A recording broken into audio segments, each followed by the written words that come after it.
Ouais, c'est bientôt. Encore 5, hein.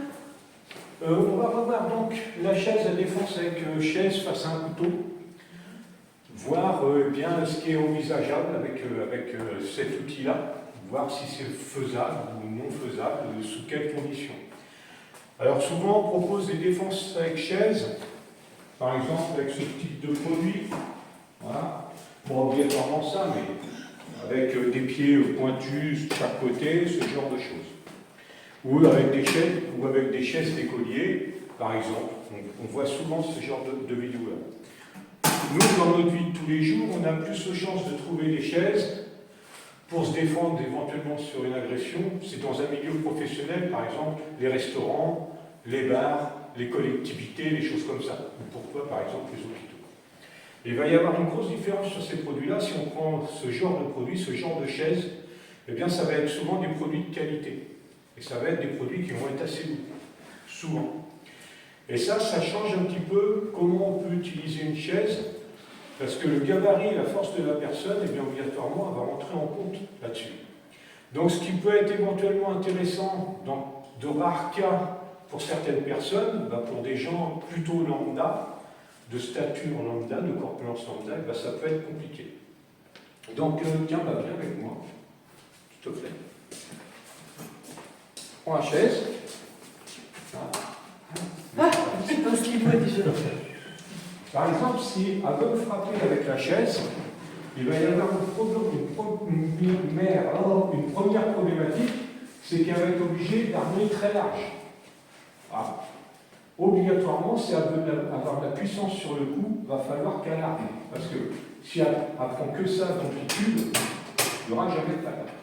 Donc il va falloir qu'elle arme beaucoup. En armant beaucoup, eh bien, on voit tout de suite qu'elle s'ouvre. Face à un couteau, ce n'est pas l'idéal. On voit tout de suite que l'angle, que ce soit dans un sens ou dans un autre, l'angle il est complètement ouvert.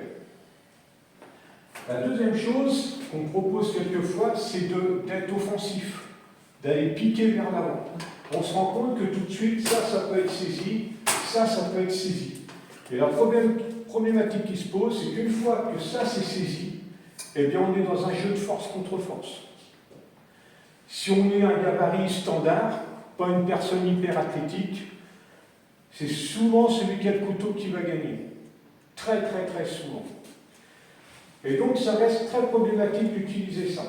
Donc, comme je l'ai déjà fait lundi, je vais moins détailler, parce que lundi, on m'a mis des coups de chaise, mais je ne vais pas me prendre des coups de chaise à chaque entraînement. Donc, aujourd'hui, on va passer les coups de chaise. En plus, ça lui ferait plaisir de m'en mettre. Non, c'est parce que j'étais en train de regarder. Ouais. Si tu la chopes, comme tu l'as chopé tout à l'heure, ouais. que je fais ça, ouais, mais je te pose tes billes. Ouais, mais là, c'est pas une chaise de restaurant. Oui, bah oui. Non, mais voilà, moi j'ai ma petite chaise, mais je peux faire. Donc, la problématique, si je reprends là, tu peux serrer ton frère. Oui, oui, c'est vrai. Non, mais tout à l'heure, c'était là, alors. Ah non, mais je peux pas. Non, mais faut. Ouais. Ah non, parce que je peux taper fort. Vas-y. Non, ça fait pas mal. Tu peux taper fort. Ça fait mal pour Allez. lui. Non mais il a un peu Voilà. de faire en ce L'idée était pas mal. Non, mais bon, j'ai tenté. Oui, voilà. Hein? Mais non, en fait c'est pas l'idée. Si vous avez besoin de vous servir d'une chaise pour vous défendre face à quelqu'un qui a un couteau, le meilleur moyen, c'est de lui balancer à la tronche. C'est-à-dire de prendre la chaise, de lui balancer dans la tête. Et après, il y a deux situations. Vous lui balancez dans la tête, vous avez la possibilité de vous barrer.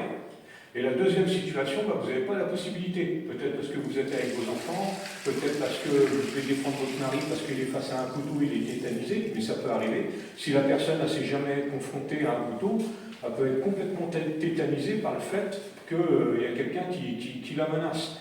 Donc vous pouvez éventuellement, vous, être amené aussi à défendre votre famille.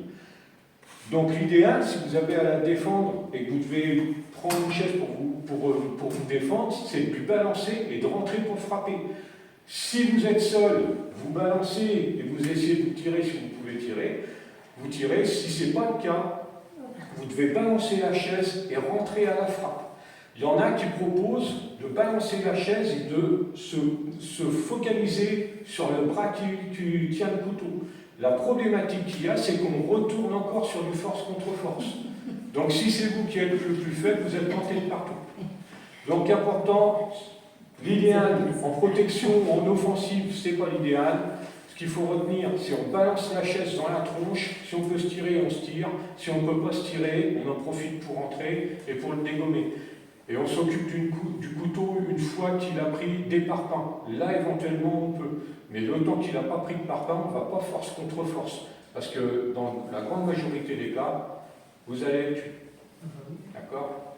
Donc ça, c'est une chose à retenir. La chaise, c'est pas obligatoirement une bonne idée, surtout quand on est... I'm only here for the party,